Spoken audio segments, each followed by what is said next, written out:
My name is George Jumpp. I'm the owner and chiropractor at Jumpp Chiropractic. How do you describe a typical day at work? So a typical workday for me, I see new patients and recurring patients who are typically presenting with neck pain, low back pain, headaches, and some people are also coming in because they want preventative chiropractic care. So on their first day, we're walking through their health history. We'll go through an exam, and then we'll go over chiropractic education and how chiropractic can help them. And then from there, we then go into the treatment that we do, which is the chiropractic adjustment, where we're mainly working on the spine. And then we can also do some work on extremities as well, so legs and hands if needed. And then when they return for their follow-up appointments, we're mainly just working on their problems. So that those same adjustments that they had on their first day will happen on their recurring visits, and we'll also do a little bit of exercises, stretches, so that we can prevent things from happening in the future. What skills or education brought you to this job? So there are a few things to do to become a chiropractor. The first, you have to obtain a bachelor's degree. I recommend a bachelor's degree is something in healthcare or the sciences, so that you have a strong foundation for when you go on to chiropractic school. And then once you complete your bachelor's, you go on to chiropractic school, and it is then another 3.5 to 4 years, and you must complete 4 National Chiropractic Board exams, 1 physiotherapy exam, and then complete 3 clinic rotations, and then you can become a licensed chiropractor. What path brought you to STEM? I was a track athlete in high school and college, and I had an injury to the muscle in the back of my leg, my hamstring muscle, and I was seeing a athletic trainer at the time for a few months to try to take care of that. And we made a lot of progress, and all the education that they provided me and what they were doing, I knew that I wanted to do something like that when I was older. And then as time went on, my leg it wasn't at 100%, it wasn't healthy yet, and I couldn't train and compete at the level that I wanted to. So I was driving through Manchester, and I saw a sign for a chiropractor, not knowing who they are, what they do, but they said that they helped with sports injuries like mine. So I decided to go in, and from there, I just knew that I wanted to be a chiropractor. I spent 3 weeks with them, and it was just like magic, I said. What kind of support did you have along the way? I'm actually from Jamaica.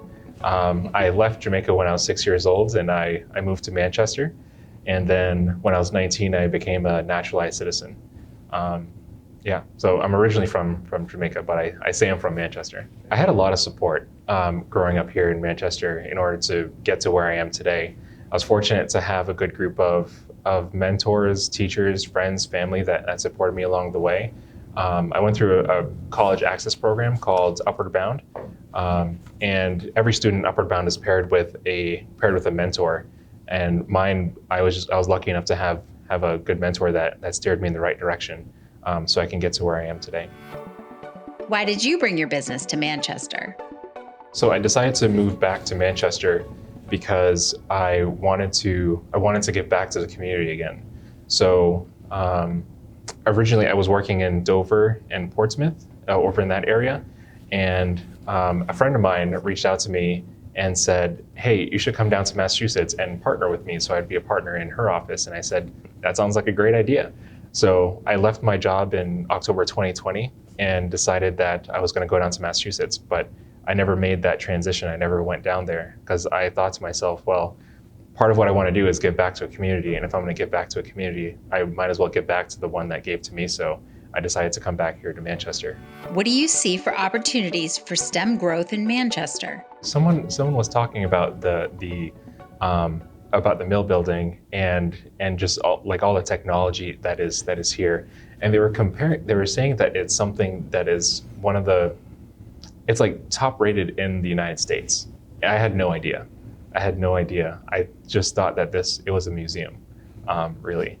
But I think there's a lot of potential for growth in Manchester for the STEM areas, especially at a time that we're in right now, where innovation is really taken off, and it has been in the last few years. Where if we take a look at some companies like Tesla, who focus a lot on renewable energy, renewable resources, and how they've inspired other car companies to make commitments to producing electric vehicles. I think we're going to have to change the infrastructure a little bit, maybe even take a look at the power grid in order to handle all those electric vehicles, and also change the roadways a little bit so that all these new cars that are coming out with their new technology and their self-driving, so that those cars can navigate the roadways better.